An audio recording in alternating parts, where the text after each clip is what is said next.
Hello and welcome to the Fish Out of Water podcast. You're here with me, Matheaus, and Isaac.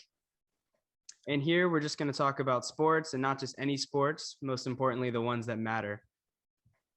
Yeah, so Matt and I decided to create this podcast purely out of our passion for basketball and football. So we're really excited to get into it.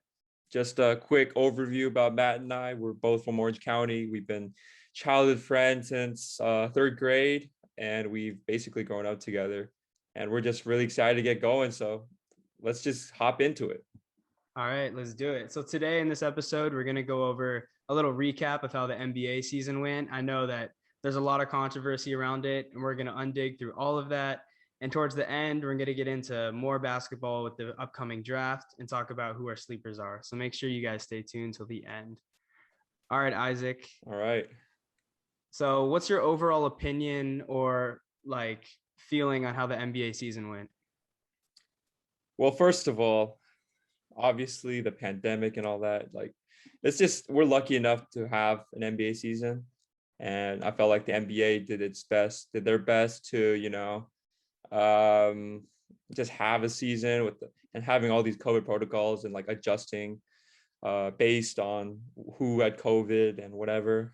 But in terms of pure quality of watching, I mean, what can I say? It was a Bucks Suns finals. Nothing to take away from the Bucks or Suns. Obviously, you had to win. You had to beat the teams in front of you to get to where they went, to the NBA finals. But I mean, let's be honest. I don't think anyone's choosing them to win a championship next year. I second that. Yeah. I mean, yeah. And I feel congrats on Giannis' first championship. Had that crazy game 6, dropping 50. Crazy. Right. But man, I think people forget how good he really is, and I'm gonna just straight up and say it. And I know it's our first podcast and, we might want to ease into it, but hey, this is a part of the reason why I wanted to make a podcast with you, man. I don't think Giannis is as good as people think he is. I don't think he's a top 5 player, top 3 player. And I think you and I both agree on this, that he's around 9. He's definitely a star player. But I mean, do we really think he can be a legitimate number 1 option in normal circumstances? Look, I don't think so. I know how you feel about Giannis, and unfortunately, I kind of feel the same way. But he can be a number 1 option. No. Look, I'm with you. He's insanely overrated, and I'm looking at the season, right? Again, I thought the league was handled great. Adam Silver did a great job this year. It wasn't controversial. The players did what they were supposed to, but man, Bucks Suns finals. I mean, injuries happen and it's tough, but looking at Giannis, I think everyone in the finals is getting overrated right now, and Giannis at the top of it. I mean, I heard some other people in the media today saying Giannis is the best player in the NBA. Yeah, shout out Shannon Sharp for that horrible take. Oh, dude, my goodness. Colin Cowherd too. Yo, these guys forget who LeBron is, bro. Yo, okay, come on. Go James. Okay, I'm not actually gonna say he's number 1, but yeah, I agree with you. Giannis is a great player, but he's pure athleticism. He's one of the most athletic players. Almost reminds me a little bit more of a Hakeem Olajuwon almost. Whereas but even Hakeem had skill. You know what I mean? I feel like Giannis almost has no skill. He's just a big body who's really good. But the reason Giannis dropped 50, honestly, not to diminish him, he's great. But that was some of the worst coaching I personally have ever seen. You saw what worked against Giannis in 2019. The Kawhi Suns or the Kawhi Raptors built the wall. It worked. Right. And then you watch the Heat do it last year and it worked. Right. And then for some reason, Monty Williams thinks that going man and guarding everyone other than Giannis is a good choice. DeAndre Ayton's 23, and I don't think he's that great of a rim protector. He's not going to stop Giannis. Well, I don't think the Suns have the personnel to do that kind of scheme because, one, they play like 7 guards because they play Campaign, CP, and that was and then Cam Johnson. And let's be honest, none of those 3 they didn't have the versatility and length that the Heat had last year, and the length that the Raptors had when they stopped Giannis. Yeah, you're totally right about that. And on top of that, like Marc Gasol with the Raptors, and I know he's a dinosaur by now, but I swear to God, he was good on the Raptors. He was former Defensive Player of the Year. And they had Serge too. Yeah, and Serge and Kawhi Leonard. Yeah, as a nail help side. Lowry's not Kyle a bad Lowry too. Either. Yeah, it's just there's so many guys that can step up there. Even OG too. OG, yeah, I didn't think about OG. He can guard the wing. Yeah, I don't think he played that year. I think he's injured, but yeah, even Fred. Like they had their core group of players were all the defense first. I feel like, maybe outside of Freddie VanVleet, but yeah, and Miami too. Like, primarily they put Jay Crowder on Giannis, and ironically, Jay Crowder is also on the Suns. But the problem is when you have a guy like Bam Adebayo, right? That's when you can put Jay Crowder on Giannis, because Bam is so versatile and he's so switchy and he could move, with guards. Absolutely. But when you have DeAndre Ayton out there, he literally can't do anything. No. 2 guards. So he was on Giannis, and I mean, we saw the result, man. Yeah. Giannis completely dominated him. Came off the wrong way. Look, if we can agree on one thing, I feel like we're both saying that the Bucks were better than the Suns. They were just bigger, they were more physical. No question. Maybe they didn't shoot as much. But then I guess we move on to the Suns then, which somehow came out of like the West, which is the supremely great conference. Yeah. How do you feel about the Suns? Man, what more than the Suns? Really, CP, what a disappointment, man. Like, really, man, I think CP was a CP the entire playoffs. I mean, he is what he is, top. He's, to me, like a top. I think he's one of the 5 greatest point guards in NBA history. Really? And I think everyone would say, man, CP's best chance to win a ring was definitely this year, man. No, it's not getting better unless he's joining LeBron. And man, we'll talk about that in a later podcast. When the Lakers are back. Yes, sir. Yes, sir. But yeah, I mean, it's just sad for CP to go out this way. But as a whole, for the Suns, like, I mean, I said it before, let's be honest. Is anyone picking them to make it out of the West next year? I don't even know if they're making the playoffs. Like, I won't go that far, but to me, they are around the 6-7 seed. They might be in the play next year. Because yeah, I don't believe in their hype.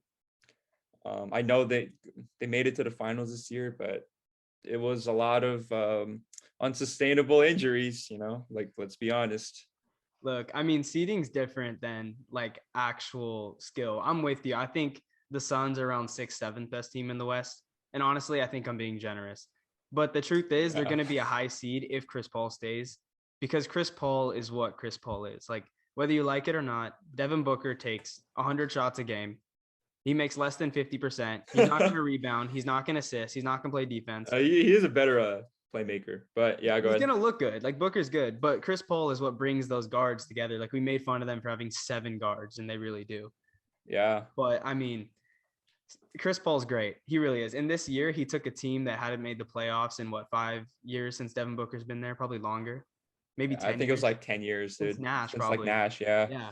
So then they make the playoffs because of him. And to their credit, they make the finals going through no Lakers, a ghost of the Nuggets, a ghost of the Clippers. But Chris Paul did what Chris Paul does. I'm really disappointed that he didn't close it. And to be honest, from a legacy. And they were up 2-0. They were up 2-0, right? I don't think this diminishes his legacy. I just don't think it helps it. I think Chris Paul is what Chris Paul is.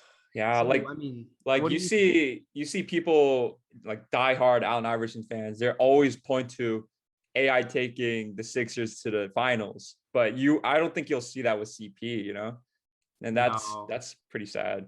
I love CP too because if you can tell, I'm a Clippers fan, and I watched him. He's great, but This guy's he just Clippers. doesn't. He just doesn't. It's like that next tier. It's always he gets so close every year, and I just don't see it happening again unless he takes a back seat. But I think Chris Paul's the type of player that he's gonna keep trying. Like I don't see him Yeah, going to join LeBron. I see him like maybe yeah. joining the Clippers would be a better fit because he'd get a little more like he'd get more credit. If he joins LeBron, it's like a cop out. He becomes cupcake. I'm just saying.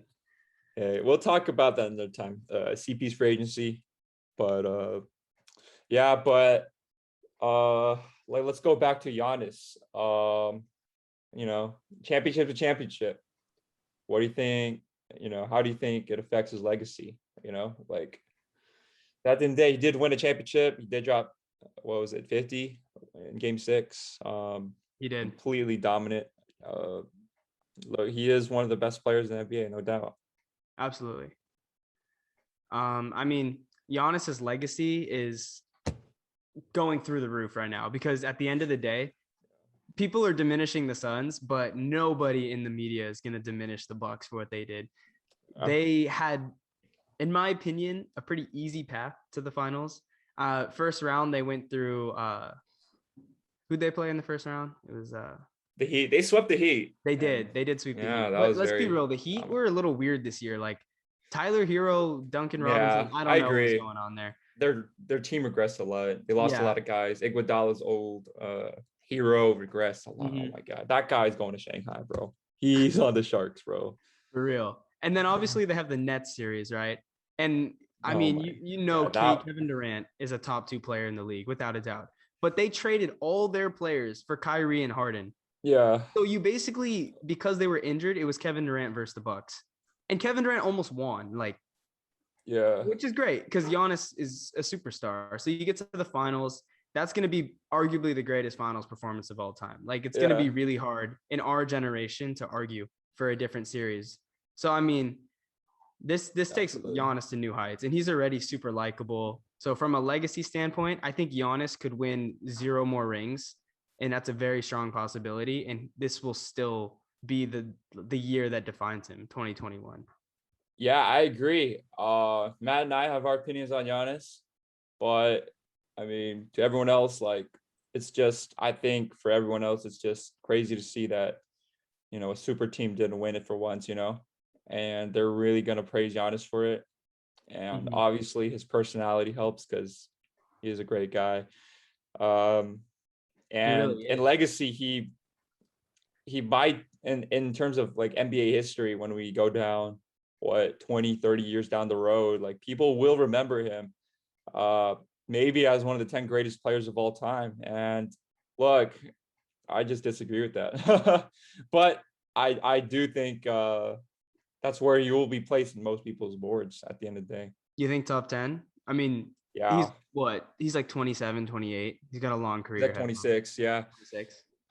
yeah, Yeah, his physical specimen is incredible. And yeah. he's He honestly, it's him or LeBron. It's one of those two who have the greatest like physical traits in NBA history. I Period. honestly I'd probably say Giannis physically over LeBron, but we all Yeah, know yeah. I mean, LeBron just has a bag. Like no disrespect to Giannis, but yeah. I mean, Giannis, congrats, Giannis. If you're ever listening to this, please don't take this as disrespect. oh Matt and man, I both see you as one of the greatest players. Well, not one of the greatest players ever, but one of the greatest players today. And congrats on your ring. absolutely. Yeah. Yeah, I mean, all props to Giannis. This is Chris Middleton. I stepped up big time, and nobody's Oh yeah, really let's talk giving him about credit. Middleton. Yeah. We should, but Giannis at the end of the day was the thing that took them there. But I mean, let's be Yeah. real here. Giannis is as far from a closer as like I am from an NBA player. Like he just doesn't close unless it's a wide open alley oop dunk. You know what I mean? But Yeah. Middleton, without Middleton, it's a completely different story. This guy would go 0 for 30 and hit like 5 shots in a row in the fourth quarter. I swear this, like, I don't think I've ever seen Chris Middleton miss a contested jump shot in the clutch once. He's like unbelievable. And this really smothered, like, for the longest time, I always thought that Chris Middleton was maybe like a fourth starter on a championship team. I mean, we're talking legit third option, low end second. Man, his shot creation ability, his playmaking skills has just gone to another level. And wow, I was very impressed by him. And I do see the rationale for giving him finals MVP, That's how good I thought he was this finals and really this entire playoffs. Yeah. He would have been in the running if Giannis didn't drop a 50 piece and score half of his team's points. Like, yeah. Everyone got mad at McCollum too when he tweeted that.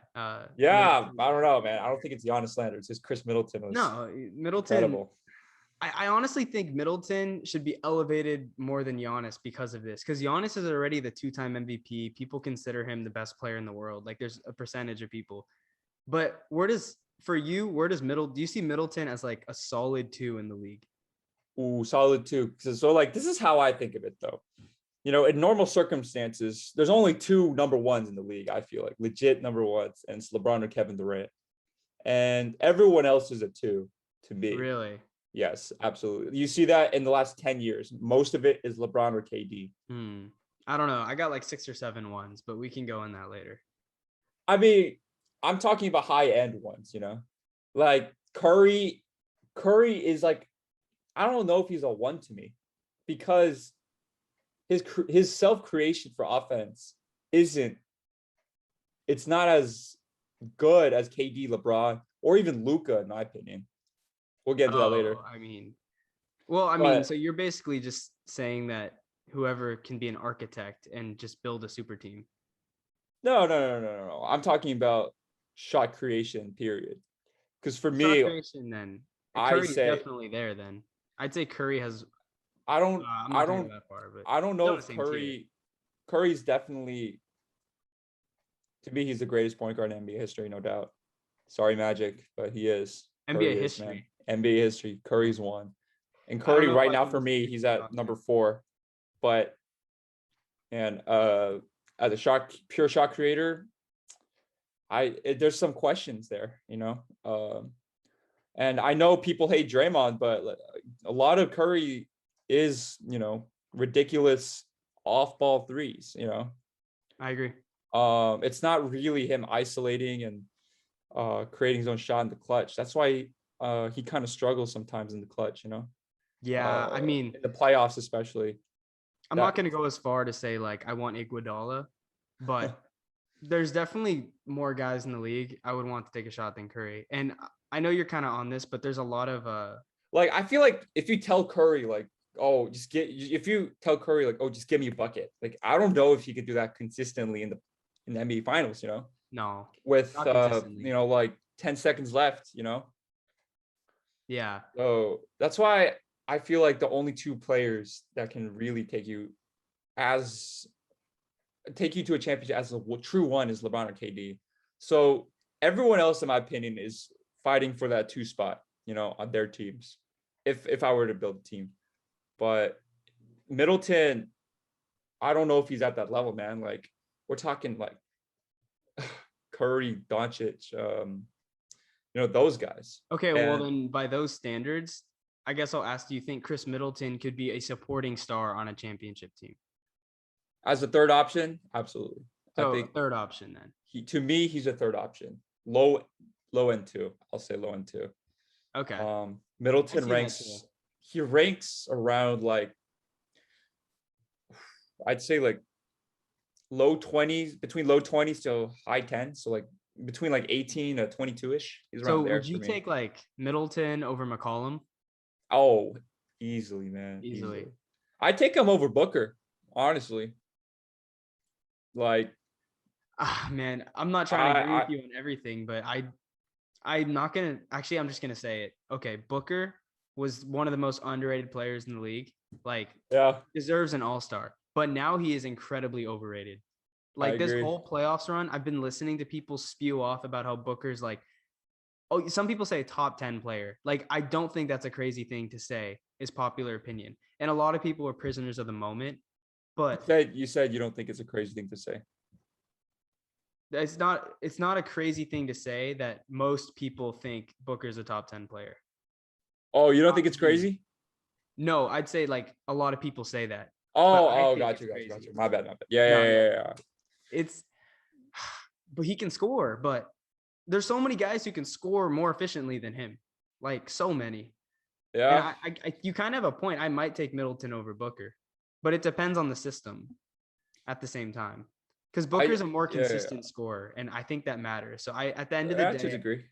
Actually, I'm changing my mind. At the end of the day, I would take Booker over Middleton, just because he has consistent scoring. I think if you put Booker with Giannis, he would space the floor better than Middleton. I don't know, man. Middleton had a 50, 40, 90 season like last year, man. Shot 50, 40, and 90, bro. He's good for sure. But I don't know, between Booker and Middleton, Booker's to the measurables, like Middleton is, he's like 6'9", he's like a 7-foot wingspan. He's got those long arms. Yeah. He just rises over people in the clutch. Yeah, exactly. That's why he can hit so many contested shots, because of his measurables, I also feel like feel for the game is just unmatched. It's amazing. I think the other thing too is Middleton. He doesn't rack up assists, but his like awareness is like strong. Like he knows when to pass the ball. But sometimes I feel like, I know that finals game, I think it was game 5. Booker drove the ball in, got swarmed by 3 guys, and he proceeds to like pump fake and try to score it, even though Chris Paul's on the wing. And then Drew Holiday steals it. And then the alley-oop to Giannis. Like Booker does that's just things. He's a young player still, I just feel like he doesn't buckle down enough and have like the awareness to make the right plays. Part of that's his he's like 24, still young. But yeah, I agree. Like I think Middleton's IQ is, he does show more IQ than Booker does at times. Definitely. And then not to stay on the Bucks too much, but Drew Holiday was the missing piece that was added. And a lot of people are saying that he was what took them to the finals. I know like Charles Barkley was all over that. Where do you think like Drew Holiday stands now?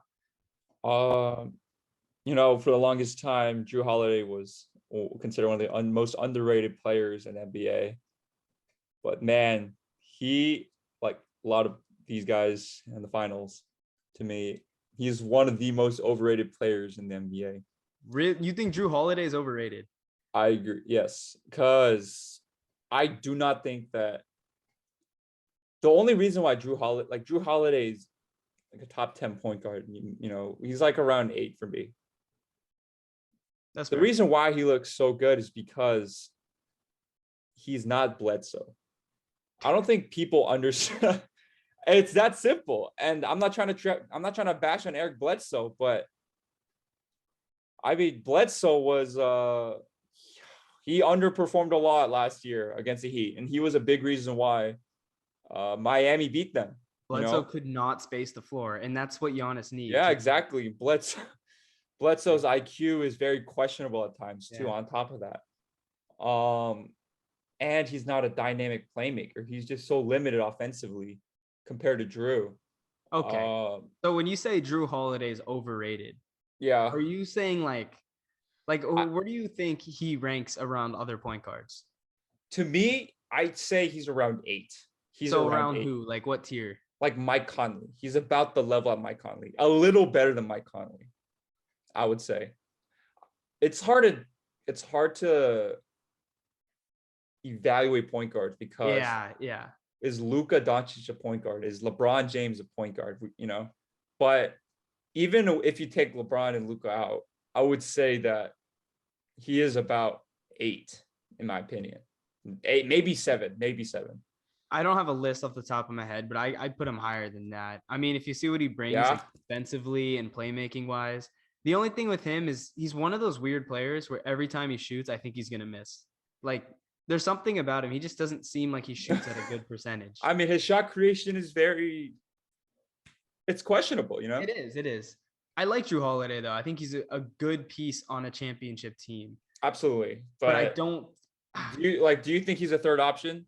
Yeah, absolutely. Oh, okay. I don't think he's. I'd say he's a mid third option. Like if you look at these two guys here, if you put Drew Holiday in the middle of them, I'd say that would do amazing things, especially defensively. Yeah. Yeah, actually, maybe now that I think about it. But do you feel good about him being a third option, though? You know? Yeah, as long as you have like a good supporting cast. Like if you were a team.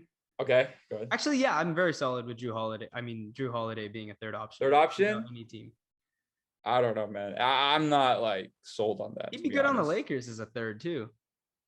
I mean, yeah, anyone would be good on anyone would be good as a third on the Lakers, bro. It's LeBron and AD. Come on, man. Just kidding. You acted like you weren't saying Kuz was the third option 2 years ago. Bro, we'll have a separate podcast to talk about how horrible Kuzma is. He literally sold. Oh, okay. I'm not gonna go. Yeah. Okay. So we've been on the Bucks. Let's jump back to the Suns then, and let's talk future. So with the Suns, all right. Heading forward, what should the Suns do as a franchise? This is all right. This is an interesting situation because they did make the finals. Like we know it's fluky. I'm sorry I said fluky, but it's pretty fluky. I like that word. I'm sorry. If you're a Phoenix Suns fan, I'm sorry. This championship was pretty fluky. Yeah, our friend's a Phoenix Suns fan. And they did make the finals, right? So you think like you want to keep the squad together, right? Because you're seeing DeAndre Ayton's extension he's now eligible for extension. Mikal Bridges available for extension. Chris Paul, he has a player option this upcoming offseason, excuse me. Did you say they are available for extensions? Yeah, so they're eligible for extensions now. Yeah. Okay. So what do you do if you're Phoenix? His campaign was huge for them this year. Do you pay him? There's so many questions, Yeah. Absolutely. So, to me, it's so difficult because you can go with the route with paying DeAndre Ayton, you can pay Mikal Bridges, and you can pay Chris Paul. They're all good guards, like no doubt. DeAndre Ayton, I feel like he's overrated too, but he is a solid, he's a decent 5, I feel like. Yeah, he's a good center. I just don't think he's a great. But we have to remember that this is not baseball. This is not soccer. You can't just pay guys. There's a salary cap.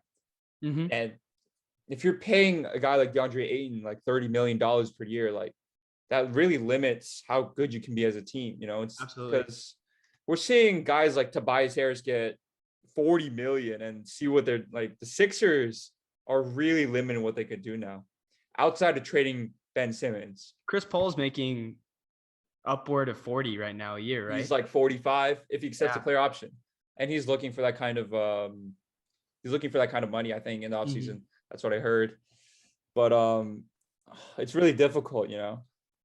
But at the end of the day, what I would do if I'm Phoenix, and this might sound crazy, I would sell extremely high. I would sell DeAndre Ayton for extremely high right now. I would look to trade him. I don't think his value will be any higher than it is right now. And really, at his age? At his age, I don't think his value will go any higher. The reason being is I personally never believed in DeAndre Ayton. And don't get me wrong, he played great. But he played great against Andre Drummond, He played great against the Clippers, who had no center. You know what I mean? Mm-hmm. Outside of Zubats. And Zubats was like injured, Zoo got hurt, and there was no Ibaka. Ibaka was gone too. We had I think we had Batum at the 5, switching at the 5. Yeah, and Terrence Mann too. Yeah, Terrence Mann played the 5. You're right. Mm-hmm. And look how, I mean, I'm just gonna say, like, look how poor he was so bad against the Bucks in the finals against Giannis. Yeah, a team full with lengthy, big, bigs and wings.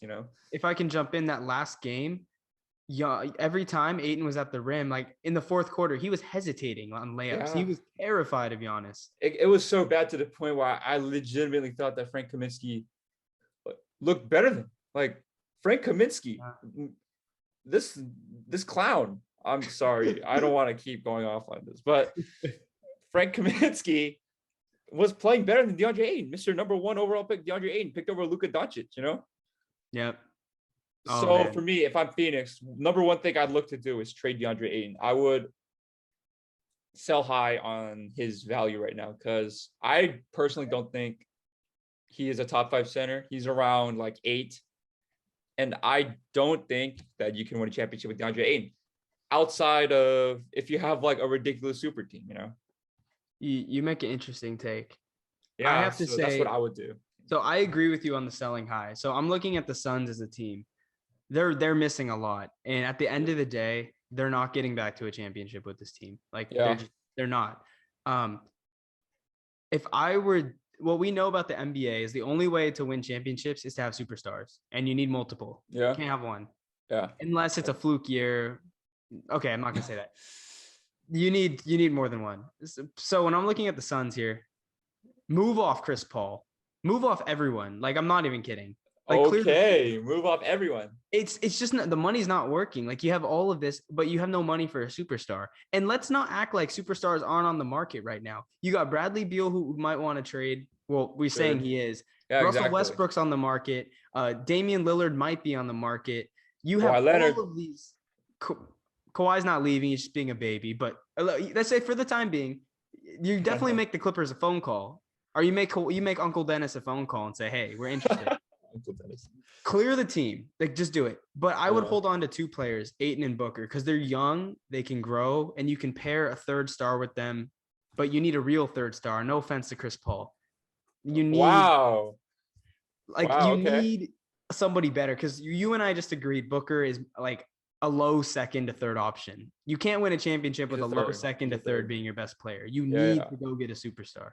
So I mean, if I'm the Suns, I'm clearing it. I'm opening the salary cap and I'm riding the wave because, like you said, selling high. Everyone looks good. Like, I really like the Suns guards. You can move off these pieces. Like, they're good players. You went off roasting Devin Booker to now saying to keep him. Well, he's young and he's got upside. Like, I don't think his upside is any further than what it is. I think he's reached his ceiling outside of like some IQ stuff, and maybe he can be better like off ball as a defender. But I think Devin Booker has reached his peak offensively. Well, look, I have to disagree with something though. Chris Paul was not the third option, buddy. He is not. No. I didn't mean Chris Paul's the third option. I'm saying they needed a third option, like between the 3 of them, like just a third player, like but a real one. So like Ayton would be the 3, Booker would be the 2. So I was saying Chris Paul's not a 1. I guess. Okay, guys, what you're saying. Yeah, Chris Paul's definitely not a 1. There's a big market. Move off these guys, make money, land a free agent. Phoenix could be in the finals next year if they play their cards right. Like, they really could. But Matt, you have to remember, it's not as simple as getting Bradley Beal. No, it's not. But it's worth it because you're better off being crap for 2 more years. Well, no one's trying to go to Phoenix, man. I'm telling you. I don't know. The Valley, if I'm a free agent, I'm kind of attracted to them after this year. Like, their fan base, they're hungry. Well, if Chris Paul leaves, I don't think it's as attractive, Then Chris Paul needs to take a pay cut. Like, if I'm Bradley Beal and I got to choose between going to Miami or Phoenix, I'm not looking at, Devin Booker and Bam. Booker. Devin Booker and DeAndre Ayton. I see Jimmy Butler and Bam. Oh, okay. That's a team that could actually maybe threaten the Nets, if they build the roster. But yeah, I mean, I wouldn't go as far to just let go of Chris Paul. I would actually keep Chris Paul. And I know he's 36. I know he's getting old, but Chris Paul is what made the Phoenix Suns, a 2 seed at the end of the day. And he can't make $45 million a year. He just can't. I think you and I can agree on that. Like, your team's not. He can't, but I think that's the reality of the market. It's the salary cap. You can't get good if you're a small market team like Phoenix. Okay, I won't say they're small market, but they're definitely not like LA, Miami, or New York. You have to overpay for stars, Yeah. That's the reality. But I mean, if Chris Paul wants to win a ring, and I think he knows that at this point in his career, he's not. If he asked for $45 million, well, Chris Paul's preference is different than what the Phoenix Suns should do, Well, that kind of ties into it because we're talking about if they should keep Chris Paul. if I can, I would keep Chris Paul. You know, if he leaves, I think the Suns are like a lottery team again for sure. Definitely. Not making playoffs. They can keep Chris Paul, but they need to move money around. Chris Paul has to take less money because I think he opted out. Yeah, I think he's planning to because he's expecting a big contract this offseason. You know, I don't think he's gonna get a big contract. That's my gut telling me. If he gets a big contract, then he can go have fun in Houston or Charlotte. But come on, like this guy's ready to win. He's 35. I mean, hey, would you keep Chris Paul or would you keep DeAndre Ayton? DeAndre Ayton. Seriously? He's just younger. And I kind of see what you're saying, though, about his value being higher. And the other thing to kind of agree with you is I feel like there's a lot of bigs in the NBA. So unless you're a really skilled big like Jokic or Embiid, honestly, Dwight Howard and JaVale McGee's are like on the market for $5 million. And they get the job done if you have good guards. Like that's what I think the Clippers should do. Like don't draft a center, just sign one. You know? Exactly. That's how I feel. Centers are more special, you know. Yeah.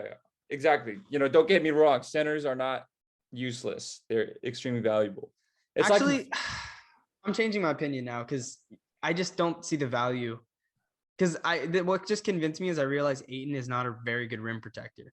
And that's like the only thing centers really do in today's NBA. So I'm actually going to agree. Centers on championship teams have to be defensive.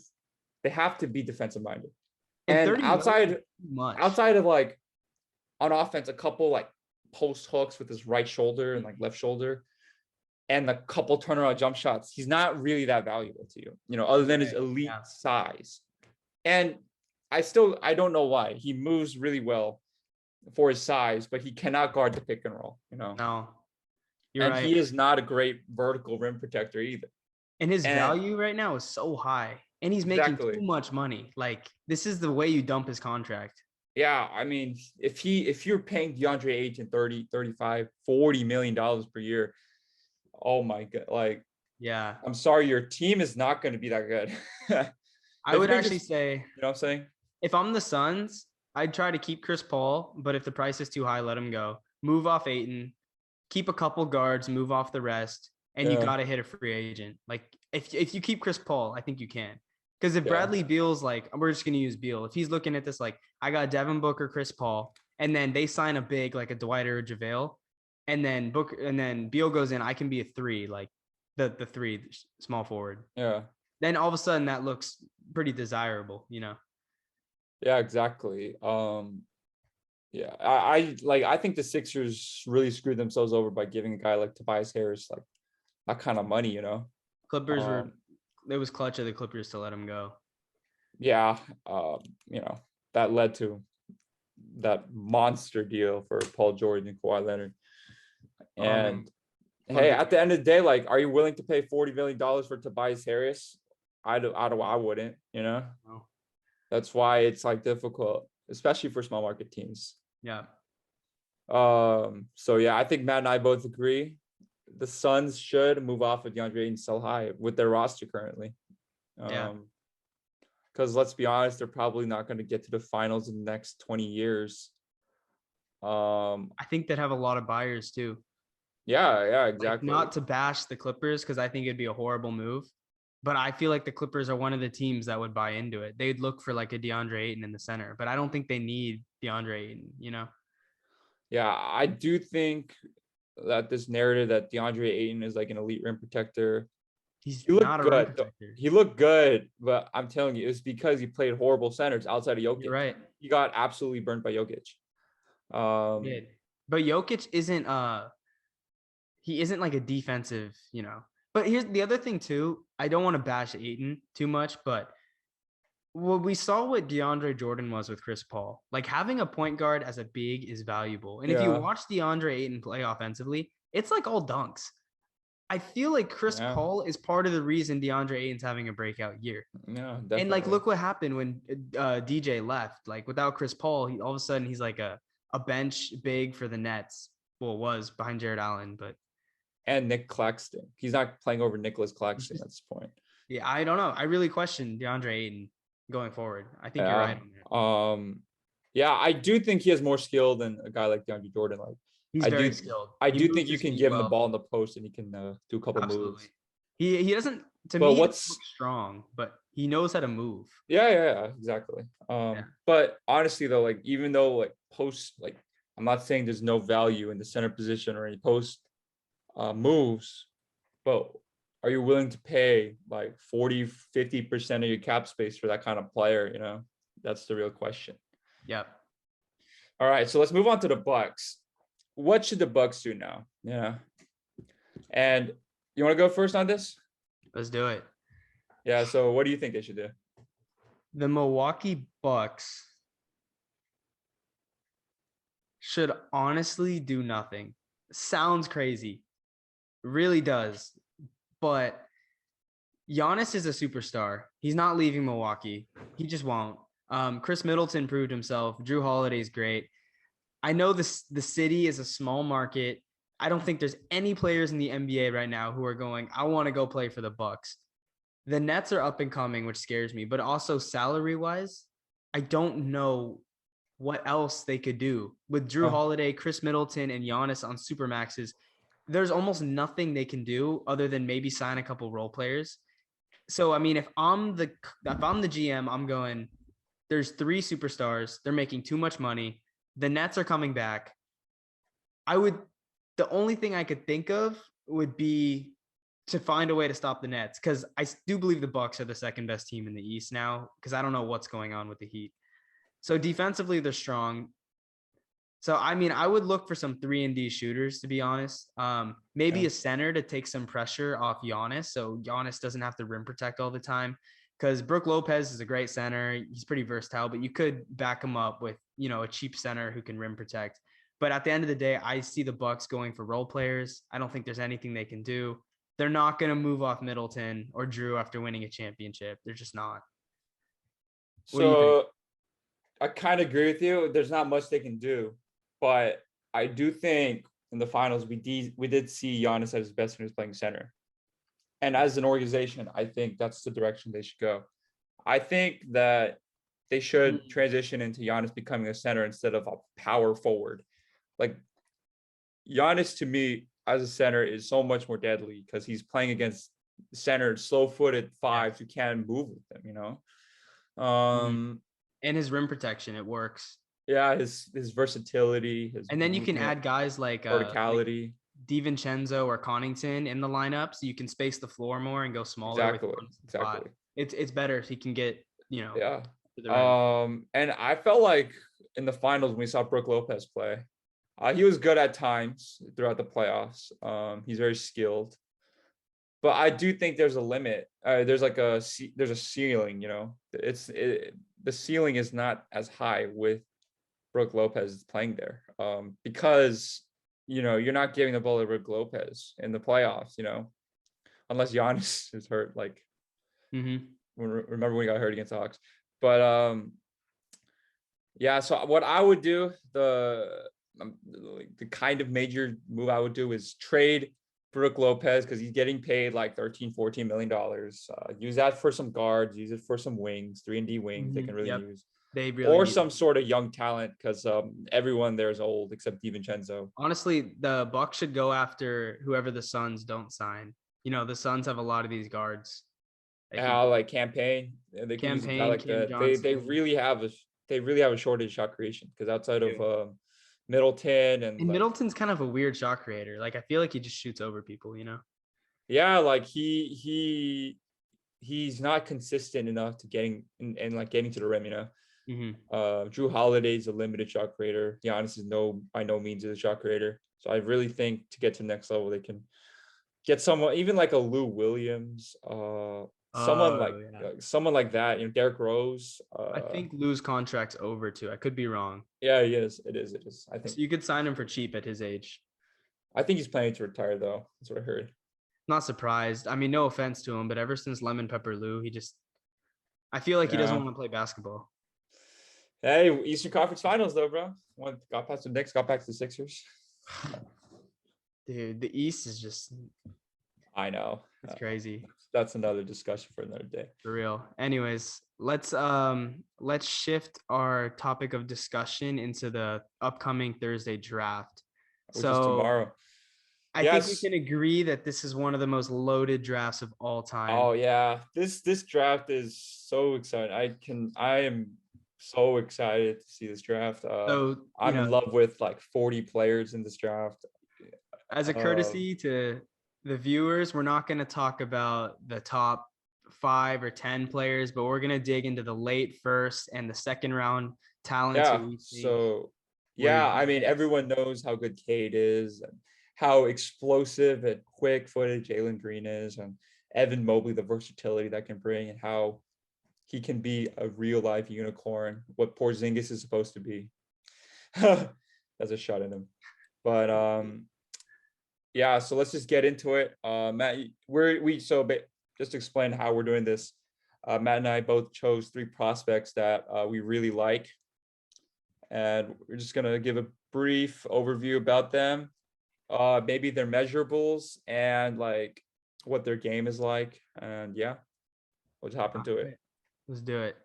All right. So my first prospect is going to be Corey Kispert out of Gonzaga. He's a Corey, pretty dude. He's a pretty well-known player, and I know he's old at 22, but he's projected as like a mid-late first rounder, and I see him having a lot of value in the league. He's averaging 20 points a game on 44% shooting, I believe, from 3. He's got height and size. I believe he's at 225, around 6'6", 6'7".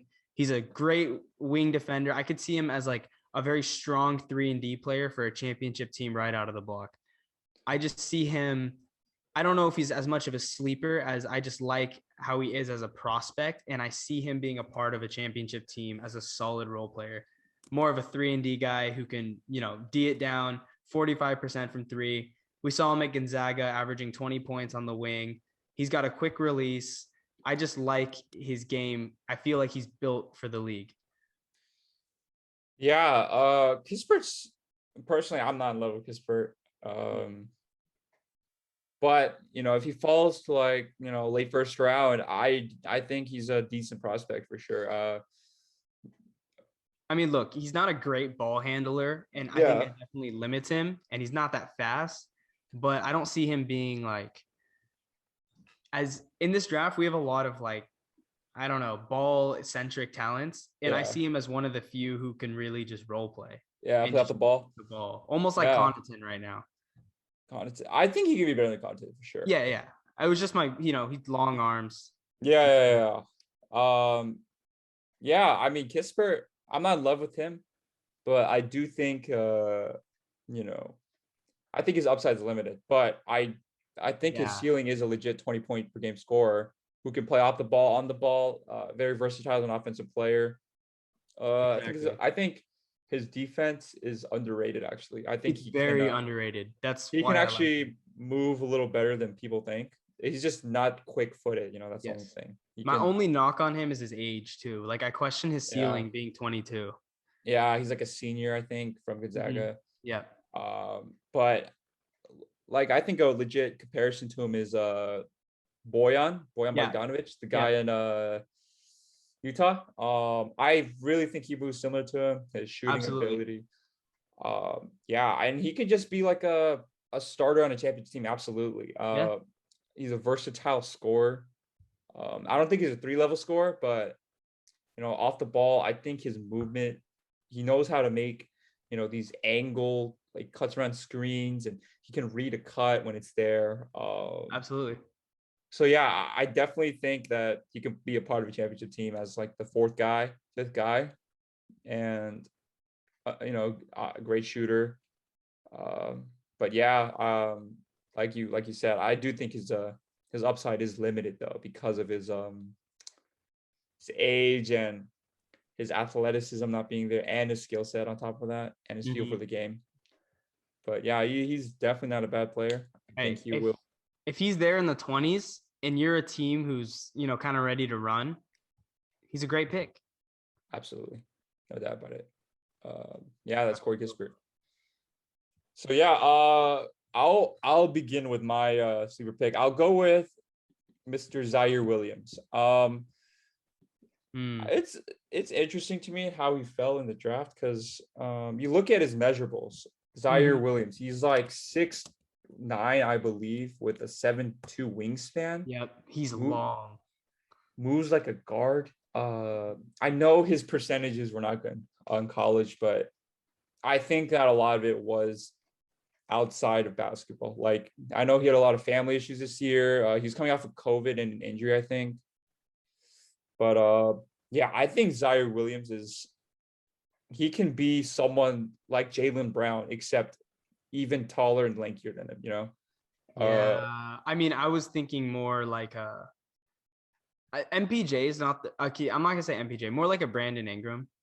Kind But of. He's like lengthy, but yeah. I think his the way he moves, it's kind of similar to Jaylen Brown, I'd say. It's Mm, just he's a taller and longer version of him, you know. I yeah, think instantly he can also make an impact because I think his defense is legit. He knows how to move. He's a smart help side defender he's already. really good off the ball. Yeah, I was gonna say that. His awareness too. Yeah, he's great feel for the game already. And he's a very underrated playmaker. I feel like Absolutely. he made some great passes in college, some no looks, some lobs in the half court. Zaire Williams, I feel like he kind of is a poor man's Cade Cunningham. Kind of. Yeah, I can see that. Like he's just a lot worse than Cade, but I think his ceiling is very high. It's just he might seem a little raw right now because mentally I don't think he was there completely this year, but I'm a strong believer in Yeah, this guy, and I think he can make an instant impact, with any team with upside. That's the thing here. He can already play for you yep. as a defender. And I really think he could shoot. His form is smooth. He shot like 80% of college at the free throw line. I really think it was just mental. Okay. So yeah, I think Zaire Williams is going to be a star. The same way I feel about Cam Reddish. I'll never let that go. We'll All talk about right. Cam Reddish So eventually. getting off Cam Reddish, Zaire Williams to me has top 5 upside in this draft. I know that sounds crazy, but Yeah. Yeah. his physical specimen is ridiculous. And the thing with him that I think concerned people was his shooting. So he reminds me almost a little bit of MPJ, only because MPJ got that back injury, and then the scouts like dropped him. Like a story. Yeah. Yeah, and they questioned his ability, and I think Zaire is kind of similar to that. So he drops in the draft. If you're a team who's willing to take the risk, I'd say you jump all over him because the talent like this, and he has a good shot for him, even though his shot percentage weren't high. I think his three was under 30%. Yeah, it was like 20. It's 29. Yeah. So I mean, he's got the upside for sure, and I'd say he's a great pick if he falls to you. Yeah, And absolutely. if he's anywhere in the 20s, I'd take him. Yeah, if honestly, he's like around 10 for me as a prospect. Like he's, Yeah, but he's definitely not going there this year. for real. All right, let's get to the next guy. Yeah, so go ahead, Matt. All right. So my next guy is Jalen Johnson out of Duke. Jalen Johnson. He's projected as a late first rounder, but I really like him because of his size and his shooting percentage. Now he didn't shoot a lot, like at all, but he's 6'8", I believe, about 210. Yeah, he's 210, 6'8", and he shot 45% rounding up from three. This guy has the ability to be one of those like versatile wings where he has the size to guard almost. I want to compare him to like an Aaron Gordon. Like he's big, strong, physical. He can shoot the ball, space the floor.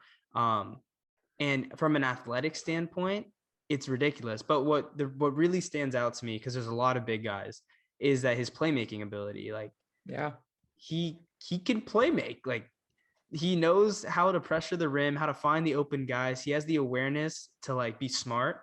He didn't score a lot because he didn't shoot a lot. I almost feel like sometimes he overplay makes a little bit. So I think coming into the league, that's one of those abilities where he's going to be able to transition really well because he knows how to play make. The only thing is, I feel like he's a little bit finessey for his size. Like if you watch him in game, like around the rim, he tends to like finger roll or he gets tentative and tries to pass the ball. I'd like to see him be more aggressive because at that 6'9", 220, like you can almost bulldoze anyone, you know. But as a prospect, if he's there again in the 20s, you got to take him. Yeah. He's incredibly raw. I'm his athleticism is out the roof. And you're right. I'm in love with his playmaking. I think that his vision is underrated. And his execution of the ball is really solid. His velocity is whatever. But yeah, I mean, there is a risk to him. Definitely. One thing is his shot creation. I think he does struggle with that. He's not fluid, I feel like, in the half court when I see him play. And sometimes in defense, he's very undisciplined, But I think all of that's coachable, at least on the defensive side. And I agree with you. I think this guy can be he's like an Aaron Gordon that can pass, Yep. Yeah, I think he's a great prospect. He's actually someone I want to see the Clippers draft if he falls to 25. I mean, there's so many great guards. On the Clippers, I'm double downing on a guard. Go sign a big in the offseason. You don't need to draft a big. Drafting bigs is not the move, man. No. So yeah, I agree with you. Jalen Johnson is a sleeper pick. He can be an Aaron Gordon that can pass. I mean, who wouldn't want that kind of role player? Yep. All right, who's your next guy? My next guy, Jared Butler. Jared Butler out of Gonzaga. No, not Gonzaga. I'm so sorry. Baylor. He just beat Gonzaga. Yeah. Yeah. Jared Butler was the starting point guard for Baylor this year, the national champions. His measurables are not that impressive. He's a point guard at 6'3", weighs about 195, and his wingspan is about 6'5", I believe. But what I see in him is first of all, he's a young junior. He's 20 right now. He is, yeah. So his upside he still has some upside. But as a ball hawk defender, as a shot creator, and as an off-ball player, he's just such a great all-around player already. As a playmaker too, on top of that. The floor with him, to me, is someone like George Hill. Okay. Solid. Just as a floor, though, that's like, I think out the gate he can be someone like George Hill, like a solid starting point guard on a championship team. A guy who can play with LeBron, someone like LeBron. Just an off-ball guy who can occasionally do something on his own. Yeah. And I think he makes winning plays, and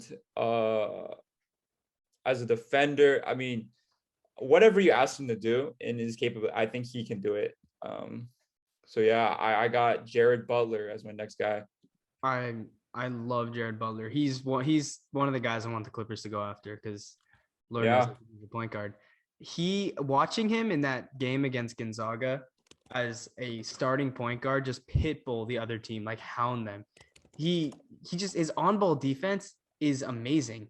And for a point guard that's big, because I mean, if you look at the NBA, you got guys like Pat Bev.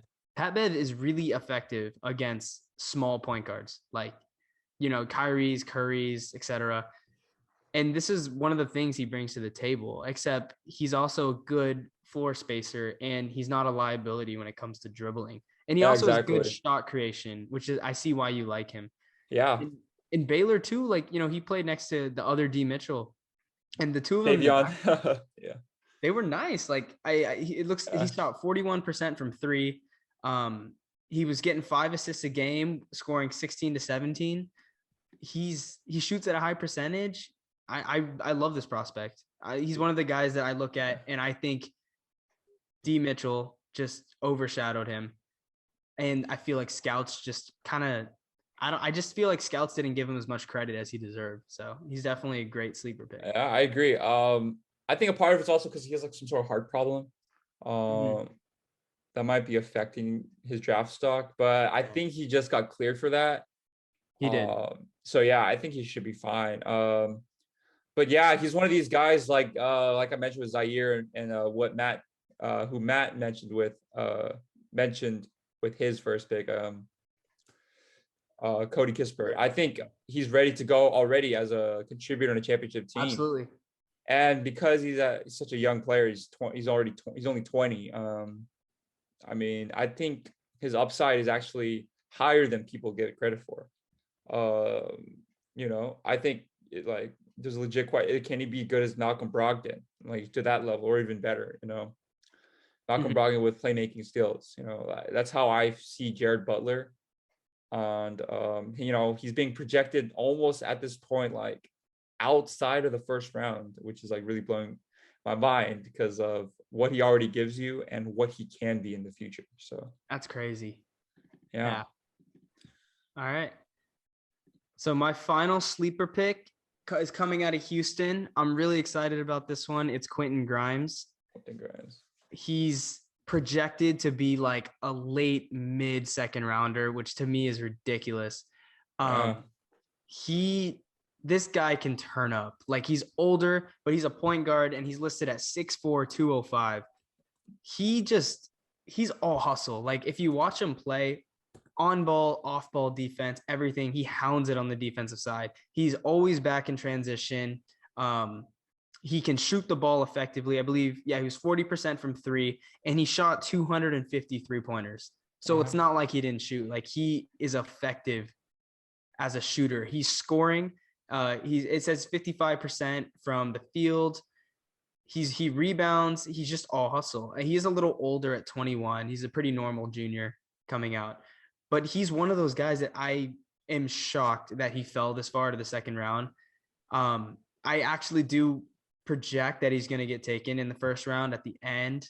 But he's one of those guys, if he falls to the second round, like, that is a real sleeper. He can really turn it up. And in today's NBA, hustle and 3-point shooting is like everything out of a point guard.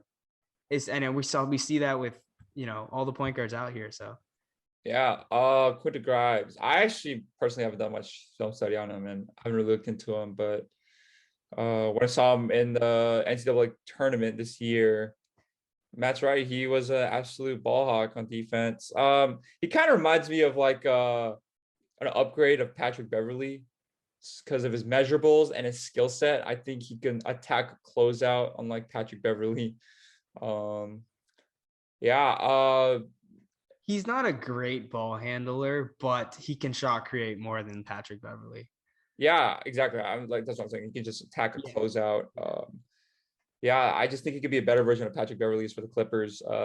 As a spot up 3-point shooter, occasionally, rip through and then just go off a pass, off the dribble, make a quick decision, stuff like that. It's just a nice floor play, I would say.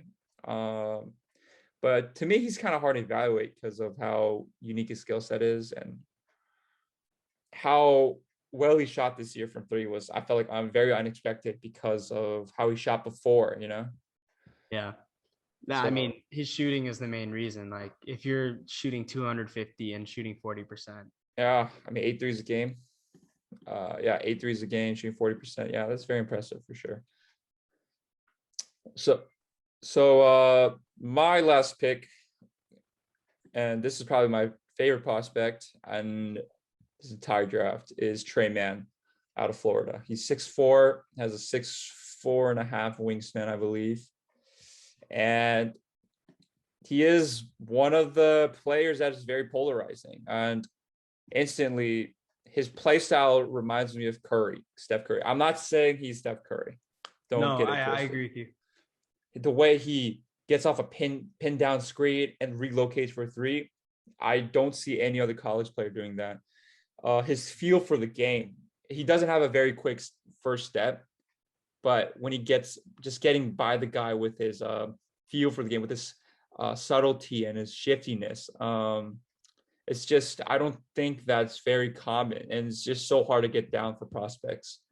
But the fact that he already has that down, I think that Trey Mann has real upside here. And like the other guy, I think he has a real floor too, just as a spot up shooter on a point as a point guard on a championship team. Like I think he's already ready to go. It's just his only question is his athleticism and defense. I feel like I think scouts don't really think that, they think that he's a liability on defense, but I see his height, his length.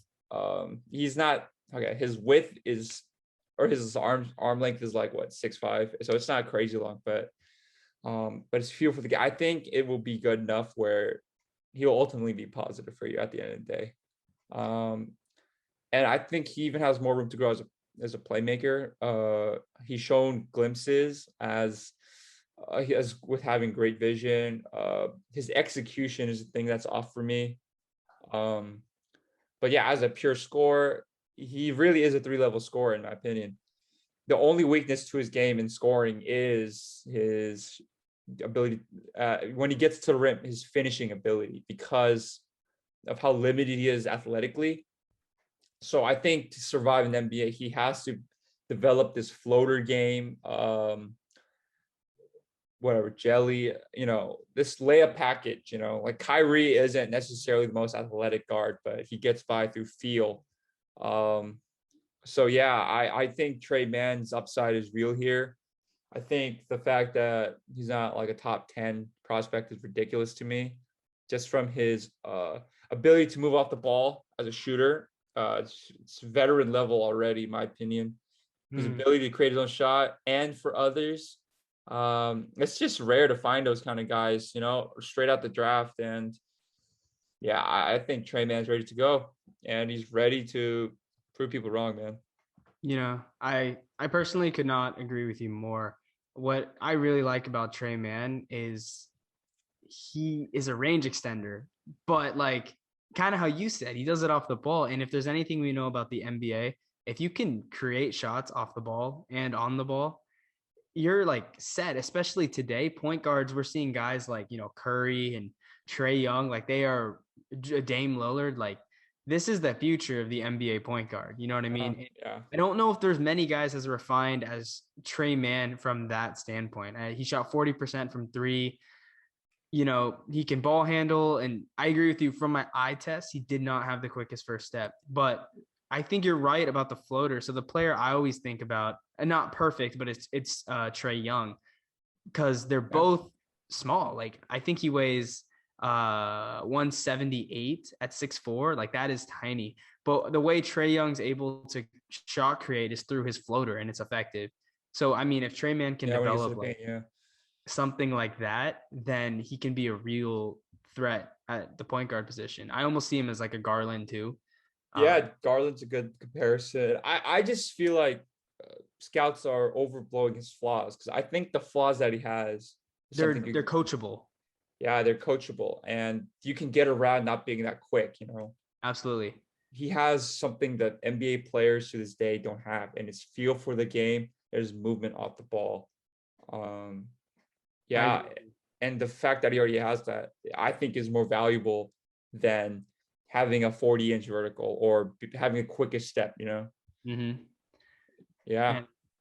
all right. I mean, I tell you, as a Clippers fan, I think we have the 25th pick. I'm looking at, Trey Mann, Zaire Williams, Jalen Johnson, Jared Butler, all the guys we named.